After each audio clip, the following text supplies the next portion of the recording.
Good morning everybody, I am Harshad and again welcome to adverbs. जो हमारा previous lecture था, previous lecture में मैंने आप लोगों को कुछ टॉपिक बताए हुए थे, बेसिक इन्फॉर्मेशन बताई हुई थी एडवर्ब की। तो जल्दी से आप लोग कमेंट करके बता दीजिए कि जो एडवर्ब है क्या होता है, इसकी डेफिनेशन क्या होती है। बाकी हम आगे नेक्स्ट टॉपिक को स्टार्ट करेंगे। और जो कल का जो लेक्चर था, कल के लेक्चर मैंने आप लोगों को 2 पॉइंट बताए हुए थे, वेरी और टू का डिफरेंस बताया हुआ था। तो आज हम लोग और भी कुछ वर्ड्स के बारे में बात करेंगे, जैसे बात करेंगे एडवर्ब की पोजीशन क्या होती है, कहां पर एडवर्ब यूज करा जाता है, और बहुत सारी चीजें इनको आज हम डिस्कस करेंगे। तो सबसे पहले हम बात करते हैं एडवर्ब की पोजीशन की। जिन लोगों ने प्रीवियस लेक्चर नहीं देखा है वो लोग ध्यान रखें, प्रीवियस लेक्चर जरूर देख लें, क्योंकि बहुत सारी चीजें ऐसी हैं जो मैं इस लेक्चर में आपको नहीं एक्सप्लेन करूंगा, तो प्रीवियस लेक्चर जरूर देख लेना आप लोग। अब हम बात करते हैं एडवर्ब की। जैसे मैं फर्स्ट रूल की मैं बात करूं, अगर कि किसी भी सेंटेंस में जो एडवर्ब यूज करा जाता है जनरली उसी वर्ड के बाद यूज करा जाता है, इसकी वो क्वालिटी बताता है। सिंपली जो वर्ड होता है, जैसे ही रन्स फास्ट, ये सिंपली एक वर्ड है, सेंटेंस है। तो ही रन्स फास्ट दिया हुआ है, तो ये रन की क्वालिटी बता रहा है, तो यहां पे ये फास्ट एडवर्ब है। तो एक तो ये रूल होता है। सेकंड, अब हम याद सिंपली यहां पे है, बहुत ज्यादा टफ नहीं ये रूल। अगर किसी भी सेंटेंस में हम अगर एडवर्ब यूज करें, ये क्या है, वर्ब है, रन्स क्या है, वर्ब है, और ये वर्ब की क्वालिटी को बता रहा है फास्ट, तो ये फास्ट क्या हो गया, एडवर्ब हो गया। और एडवर्ब हमेशा किसके पास रखा जाता है, जिसकी वो क्वालिटी बताता है। लेकिन एक रूल होता है, अगर हम सेंटेंस में एडवर्ब को चेंज कर दें, पोजीशन को चेंज कर देते हैं, तो इनके जो सेंटेंस का जो सेंस है वो चेंज हो जाता है। कैसे चेंज हो जाता है,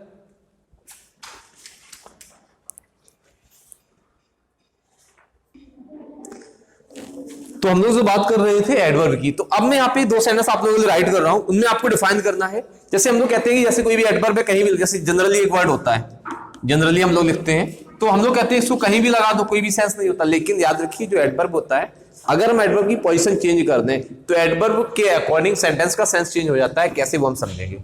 तो सेकंड हम बात करेंगे change in sense. Change in sense, अगर हम पोजीशन चेंज करें तो चेंज हो जाता है। जैसे सेंटेंस आ जाए, he decided to visit the Taj Mahal also, the Taj Mahal also. इसके साथ में यहां पे दूसरा सेंटेंस लिख दूं, he also decided to visit the Taj Mahal।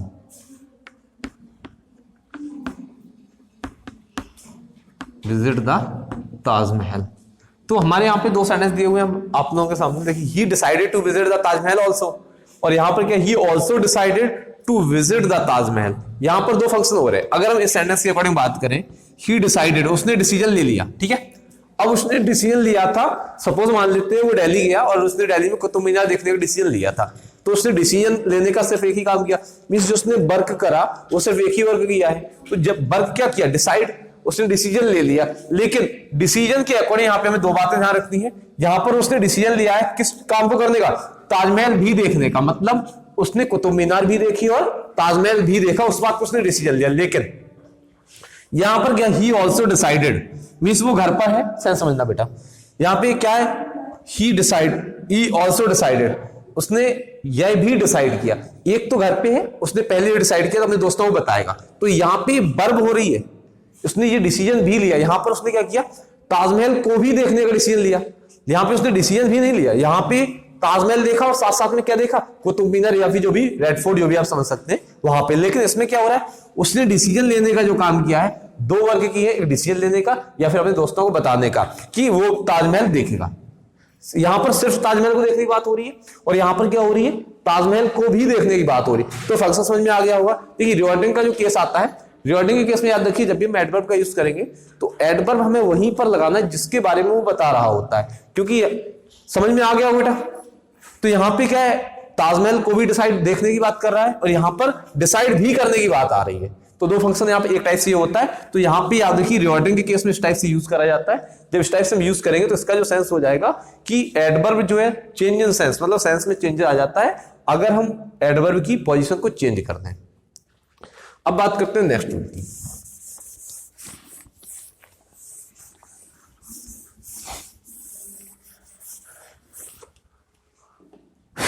जैसे सेंटेंस लिख दो, ही इनवाइटेड मी टू डिनर। ही बेटा थर्ड रूल है, आप लोग फास्ट कॉपी पेन ओपन करके रखिए और राइट करते जाइए। He invited me to dinner, he invited me to dinner. अब यहां पे सेल्डम लिख लेता हूं, सेल्डम। यहां पे मैं सेल्डम का मतलब होता है कभी कभी। क्या होता है कभी कभी का मतलब बहुत कम। ये एक एडवर्ब है। ये कुछ एडवर्ब होते हैं, वही मैंने फंक्शन आप लोगों को बताया हुआ था। एडवर्ब कहां आता है, जनरली जिसकी क्वालिटी बता तो उसके पास में आता है। तो ये जो एडवर्ब होते हैं जिन्हें कहा जाता है adverb of frequency, adverb of number. Means कोई भी काम बार बार हो रहा है, समटाइम्स हो रहा है, ऑलवेज हो रहा है, सेल्डम हो रहा है। तो ऑलवेज मींस हमेशा, एक बार, दो बार, तीन बार। सेल्डम मींस कभी कभी या बहुत कम। तो फंक्शन समझ में आ गया सेल्डम का मतलब क्या हुआ। He invited me to dinner seldom, मतलब वो मुझे कभी कभी कहां पर बुलाता है, डिनर के लिए बुलाता है। तो यहां पर ये सेंटेंस होता है रॉन्ग, क्योंकि आप लोगों को एक सेंटेंस याद होगा, barking dogs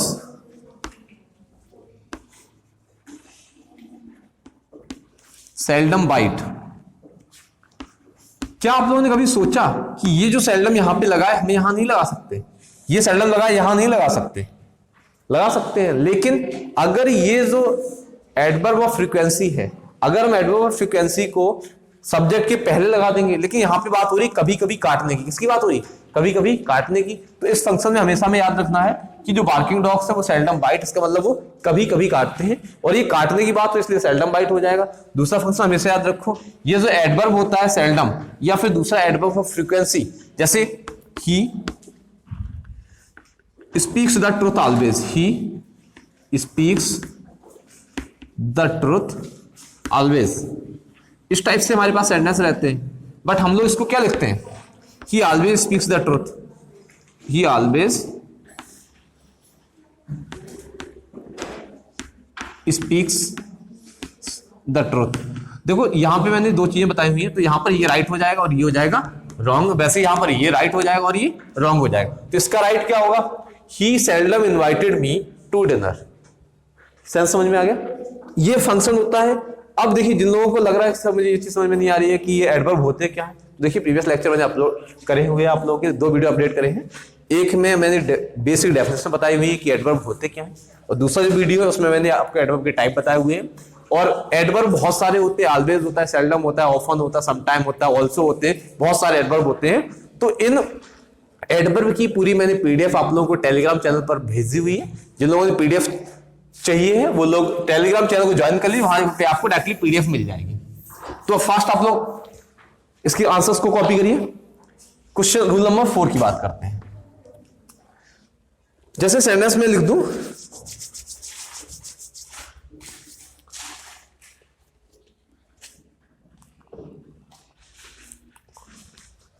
he had told me about his family, about his family। ये इस टाइप से सेंटेंस है, he had told me about his family, उसने मुझे अपनी फैमिली के बारे में बताया था। तो यहां पे मान लीजिए मैं आपको बात करूं, नेवर लगा देता हूं। क्या लगा देता हूं? नेवर। हमें नेवर लगाना है। अब हमें डिफाइन करना है नेवर हमें लगाएंगे कहां। याद रखिएगा ये एडवर्ब का टॉपिक रिओर्टिंग में बहुत इंपॉर्टेंट है, क्योंकि अब हमें नेवर को लगाना, लगाएंगे कहां और रॉन्ग हो जाएगा। तो याद रखिए अगर किसी भी सेंटेंस में मेन वर्ब और हेल्पिंग वर्ब एक साथ दी जाए, क्या दी जाए, मेन वर्ब और हेल्पिंग वर्ब अगर एक साथ दी जाए, तो हमेशा याद रखो एडवर्ब को हम इन दोनों के बीच में रखते हैं। यहां पर क्या हुआ था, वर्ब के पहले रखते थे, वर्ब के पहले रखे थे, तो यहां पे क्या हो जाएगा, वर्ब के पहले ही लगाएंगे, लेकिन इस वर्ब के पहले नहीं लगाएंगे, इन दोनों के बीच में लगाएंगे। तो समझ में आ गया होगा, he had never told me about his family. Copy करिए आप लोग। कोई भी डाउट है फास्ट आप लोग कमेंट करके बताइए कि हाँ सर मुझे ये चीज समझ में नहीं आ रही है। तो ये 2 पॉइंट आप लोग क्लियर हुए। अगर सेंटेंस में मेन वर्ब और हेल्पिंग वर्ब दी जाए तो थोड़ा सा डिस्कस करते हैं मेन वर्ब और हेल्पिंग वर्ब के बारे में। वर्ड याद आ गया आप लोग। आपसे अगर पूछा जाए हेल्पिंग वर्ब हमारे यूनिवर्स में कितनी होती है और मेन वर्ब कितनी होती है, आप लोग फास्ट इनके आंसर्स बताइए और इनके आंसर्स में लेक्चर के लास्ट में आप लोग बता दूंगा कि हेल्पिंग वर्ब कितनी होती है। और याद रखिए हेल्पिंग वर्ब फिक्स है, उससे ज्यादा हेल्पिंग वर्ब हो ही नहीं सकती है। कुछ बुक्स में बहुत सारी दी होती है, लेकिन मैं गारंटी ला रहा हूं आपको वही हेल्पिंग वर्ब मिलेगी, इसके अलावा आपको हेल्पिंग वर्ब मिलेगी ही नहीं। बाकी सारी मेन वर्ब होती है। वर्ब सिर्फ 2 टाइप्स की होती है। अगर हम बेसिक की बात करें तो बेसिक तो 4 टाइप्स की होती है। आप लोग एक काम करिएगा, मैंने प्रीवियस वीडियो अपलोड करके देख लेना उनको, बट यहाँ पे मैं आपको एडवर्ब पढ़ाऊंगा, एडवर्ब के बारे में बताऊंगा। बट याद आ गया हेल्पिंग वर्ब से, तो याद बता देता हूं।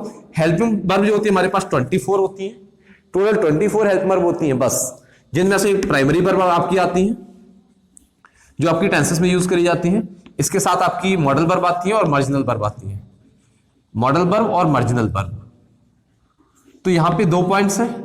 तो ये तीनों अगर हम ऐड कर देंगे तो ये सारी क्या हो जाएगी, हेल्प वर्ब हो जाएगी, और बाकी हम छोड़ देते हैं। तो बाकी जितनी भी वर्ब बची वो सारी मेन वर्ब होती है। ठीक है, तो ये तो आपका रूल हो गया। अगर सेंटेंस में क्या आ जाए, मेन वर्ब और हेल्पिंग वर्ब आ जाए, तो हम हमेशा एडवर्ब को कहां पर यूज करेंगे। एक और रूल होता है, देखिए किसी भी सेंटेंस में ट्रुथ के साथ हमेशा स्पीक लगाया जाता है और लाई के साथ हमेशा टेल लगाया जाता है। अब बात करते हैं स्पीक का मतलब क्या होता है, टेल का। स्पीक का मतलब भी बताना होता है, टेल का मतलब भी होता है बताना। लेकिन डिफरेंस क्या है, जब कोई भी बात फर्स्ट टाइम बोली जाए, ठीक है, जब कोई भी बात फर्स्ट टाइम बोली जाए तो वहां पे बोलते हैं उसको बोलना। क्या कहते हैं, बोलना। जैसे आपको याद होगा स्पीच दी जाती है, क्या दी जाती है, स्पीच। स्पीच तो स्पीक से बना स्पीच, याद रखना। स्पीक मींस होता है बोलना, और स्पीक ये वर्ब है, इसका जो नाउन होता है वो होता है स्पीच। ऐसे हम डिफाइन करेंगे तो चेंज नहीं कर देंगे। तो स्पीक का नाउन फॉर्म क्या हो गया, स्पीच हो गया। तो ये स्पीक का जब स्पीच हुआ तो वैसे ही याद रखिए टेल। अब हमने कोई बात बोली, जब दूसरे ने सुनी तो उसने दूसरे को बता दी, तो जब उसने दूसरे को बताई तो होती है टेल। अब वो आपने जब बोली तो आपको पता है वो सच है, क्योंकि आपने जो बोली वो आपको पता है ना, तो उसकी वजह से जब फर्स्ट टाइम बोली जाती है तो वो ट्रुथ होती है। लेकिन जब वो दूसरे ने सुनी तो ऐसा हो सकता है वो अपने चेंजेस में अपने वर्ड को यूज कर ले, अपने वर्ड को ऐड कर दे उसमें, और फिर दूसरे को बताए, तो उसे कहते हैं बताना। तो याद रखिए सेंटेंस में कई बार दिया जाता है आपको स्पीक के साथ हमेशा ट्रुथ लगाना है और लाई के साथ हमेशा टेल लगाना होता है। बात करते हैं रूल नंबर 6 की। आप इनके फास्ट कॉपी कर लिया, आप लोग फास्ट कॉपी करिए इन सब चीजों को।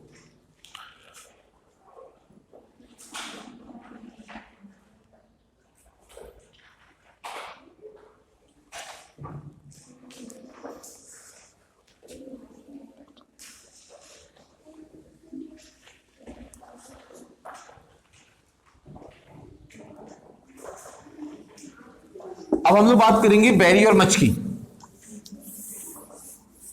2 वर्ड होते हैं, बैरी होता है और मच होता है। जैसे मैंने आप लोगों को कल एक डिफरेंस बताया हुआ था, बैरी और टू का डिफरेंस बताया हुआ था। आज बात करेंगे बैरी और मच का, कि कहां पर हम बैरी यूज करना है और कहां पर मच यूज करना है। बैरी और मच। पहले आप लोग फास्ट कमेंट करिए कि बैरी का सेंस हम कहां यूज करेंगे और मच का सेंस कहां यूज करें। आप लोग अपनी कॉपी में इनके सेंटेंस राइट करिए फास्ट।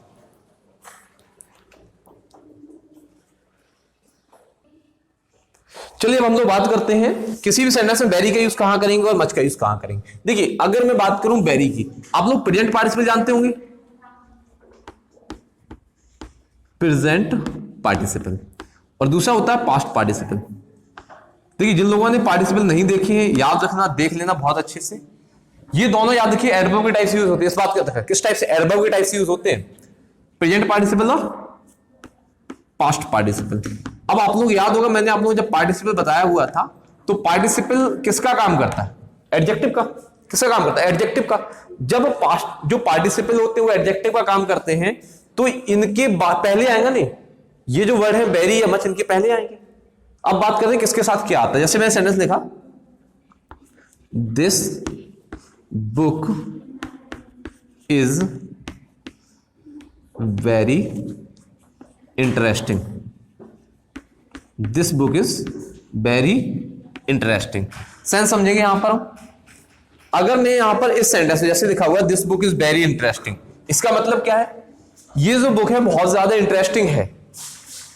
अब इसका दूसरा सेंस हमेशा याद रखिए कि जो वेरी का यूज किया जाता है हमेशा किसके साथ यूज किया जाता है, प्रेजेंट पार्टिसिपल के साथ। क्योंकि वजह समझिए यहां पे, अगर हम यहां पर मच कर देंगे, क्या कर देंगे, मच, तो याद रखिए यहां पे हो जाएगा this book is much interested,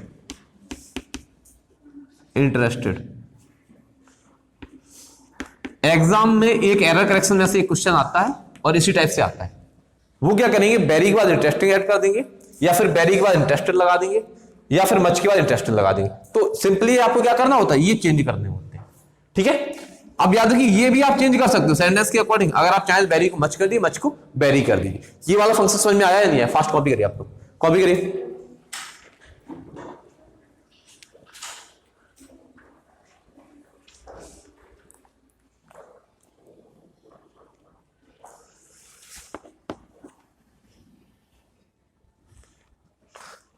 next अब हम लोग बात करते हैं, ये तो हमारे पास हो गया प्रेजेंट पार्टिसिपल और पास्ट पार्टिसिपल।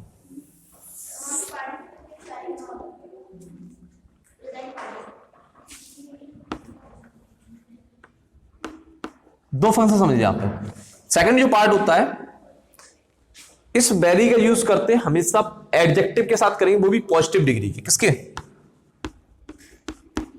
पॉजिटिव डिग्री का एडजेक्टिव, मतलब जनरली एडजेक्टिव होगा उसके साथ हम लगा देंगे। जैसे हम लोग सिंपल यूज करते हैं, अर्पिता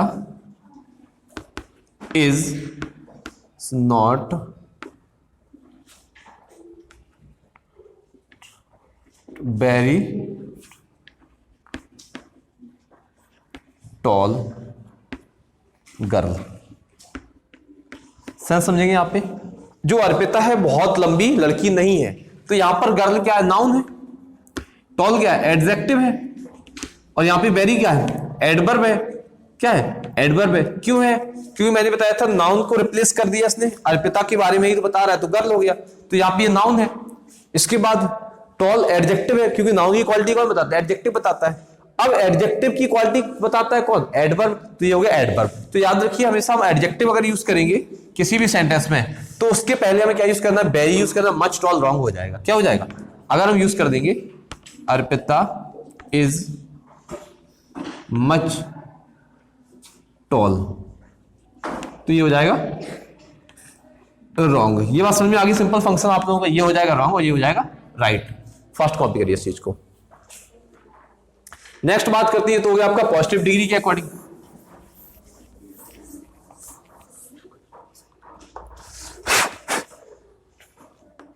थर्ड रूल, यहां पे जैसे वेरी का यूज किया गया था किसमें, पॉजिटिव डिग्री में। किसमें, पॉजिटिव डिग्री में। लेकिन अगर हम बात करेंगे मच की, किसकी, मच की बात करेंगे, मच का यूज किया जाता है कॉम्परेटिव डिग्री में। किसमें, कॉम्परेटिव डिग्री में यूज करा जाता है। इस बात को बहुत अच्छे से याद रखिएगा। जैसे सेंटेंस आ जाए, Ananya is much better than her sister. तो यहां पे हम वेरी बेटर नहीं कर सकते, मतलब वो बेटर है। या फिर यहां पे दूसरा फंक्शन यूज, एक अगर समझा दें, एक नया रूल याद आ गया तो वो भी बता देते। अगर यहां पर एल्डर दिया होता, क्या होता, एल्डर, टू आएगा इसके बाद। रूल याद रखना, अगर किसी भी सेंटेंस में एल्डर दिया जाए, क्या दिया जाए, एल्डर, तो इसके बाद हमेशा टू आता है, देन नहीं आता है। दूसरा यहां पर ये ओल्ड की कॉम्परेटिव डिग्री होती है, ओल्ड, एल्डर, एल्डेस्ट, एल्डर और एल्डेस्ट, ये दो फंक्शन रहते हैं। तो आई थिंक आपको समझ में आ गया होगा ये वाला पॉइंट। तो याद रखिए, अगर कॉम्परेटिव डिग्री दी जाए तो उसके पहले मच लगाना है, पॉजिटिव डिग्री दी जाए तो वेरी लगाना है, इसके साथ प्रेजेंट पार्टिसिपल दिया जाए तो वेरी लगाना है, पास्ट पार्टिसिपल दिया जाए तो क्या लगाना है, मच लगाना है। क्योंकि ये बहुत सारी चीजें हैं जो हमें थोड़ा सा कंफ्यूज भी करती है। तो जितने भी स्टूडेंट्स हैं, जिन लोग वीडियो देख रहे हैं, सबको फास्ट फॉरवर्ड करके बता दीजिए कि क्लासेस जो है फिर से स्टार्ट हो चुकी है। जैसे कि मैंने प्रीवियस 2 वीडियोस ऑलरेडी अपलोड कर दिए हैं एडवर्ब के, ये आपका थर्ड पार्ट था। हो सकता है कल मैं आपको इसकी एक्सरसाइज कराऊंगा, क्योंकि बहुत सारे रूल्स, इनफ का भी मैंने रूल आई थिंक बता दिया है आप लोगों को। तो कल की लेक्चर में हो सकता है मैं आप लोगों को एक्सरसाइज कराऊं। ओके, और जो भी डाउट्स है आप लोग फास्ट कमेंट करके बताइए। Okay students, thanks for watching.